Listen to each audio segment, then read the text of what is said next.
आज के কিছুক্ষণ আগে 10:38 থেকে 10:39 প্রায় 15 থেকে 22 সেকেন্ডের মতো ঢাকা সহ বাংলাদেশে একটি সমসাময়িক কালের মধ্যে ভূমিকম্প হয়েছে এবং ভূমিকম্পটি বেশ তীব্রতা খুব প্রকট এবং ঢাকা শহর থেকে এখনো চূড়ান্তভাবে জানা যায় না যে কেন্দ্রটা ঘোড়াশাল না Madhabdi, but it's very nearer to Dhaka, যার জন্যই ঢাকাতে এটি খুব ভালোভাবে তীব্রভাবে অনুভূত হয়েছে এবং বাংলাদেশের অন্যান্য অঞ্চলেও। সেই সাথে গত কয়েকদিন যাবৎ আজকে সকাল থেকেই আফগানিস্তান, পাকিস্তান এবং পশ্চিমবাংলা সহ আশেপাশের অঞ্চলে কিন্তু ভূমিকম্প হচ্ছে। কাজে এই অবস্থায় ইতিমধ্যেই প্রাথমিক ধারণা যেটা পাওয়া গেছে, ইতিমধ্যেই হয়তো আমাদের একজন শহীদ হয়েছে, অর্থাৎ মিটফোর্ড হসপিটালে ঢাকা বিশ্ববিদ্যালয়ের কেউ কেউ আতঙ্কিত হয়ে ছাত্রদের কেউ কেউ বিল্ডিং থেকে জাম দিয়েছিল, তারা আহত হয়েছে। বাট পুরনো ঢাকার কি অবস্থা অথবা সারা বাংলাদেশের কি অবস্থা হয়তো কিছুক্ষণ পরে আমরা গণমাধ্যমের মাধ্যমে জানতে পারব। যারা ক্ষতিগ্রস্ত হয়েছে, যারা শহীদ হয়েছে, আমরা যারা শহীদ হয়েছে তাদের আত্মার মাগফিরাত কামনা করি। যারা ক্ষতিগ্রস্ত হয়েছে এবং আহত হয়েছে তাদের সুস্থতা। সেই সাথে আমাদের এখনই মনে হয় অনেক প্রস্তুতি গ্রহণ করা প্রয়োজন।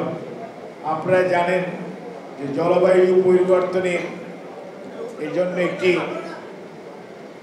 সম্মেলন হচ্ছে ব্রাজিলে এবং সেখানে খুব বেশি রেসপন্ড সারা পৃথিবীর যারা জলবায়ু পরিবর্তনের জন্য দায়ী যে সমস্ত উন্নত দেশ, তাদের রেসপন্স ঠিক ততটুকু নাই।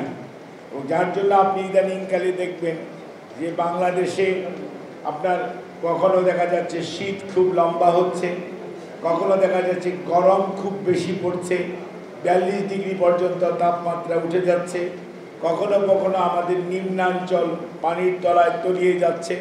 অর্থাৎ আমরা যারা 20, 25, 50 বছর আগে যে ভূ রাজনৈতিক এবং জলবায়ুর যে অবস্থা ছিল, তারা কিন্তু এখন বুঝতে পারছেন আগের আর বর্তমানের পরিবর্তনটি।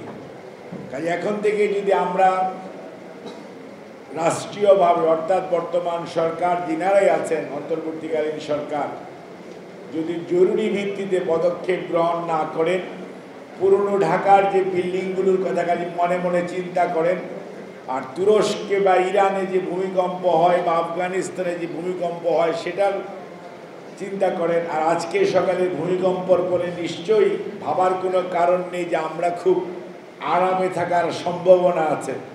কাজেই সার্বিকভাবে আমি সরকারকে এবং সেই সাথে সচেতন সকল মানুষকে এবং এটার সাথে বিশেষ করে জিওলজিক্যাল সার্ভে এবং যারা বিল্ডিংয়ের ডিজাইন অ্যান্ড প্ল্যানিং করেন, সব কিছু মিলিয়ে আমার মনে হয় this is the right time.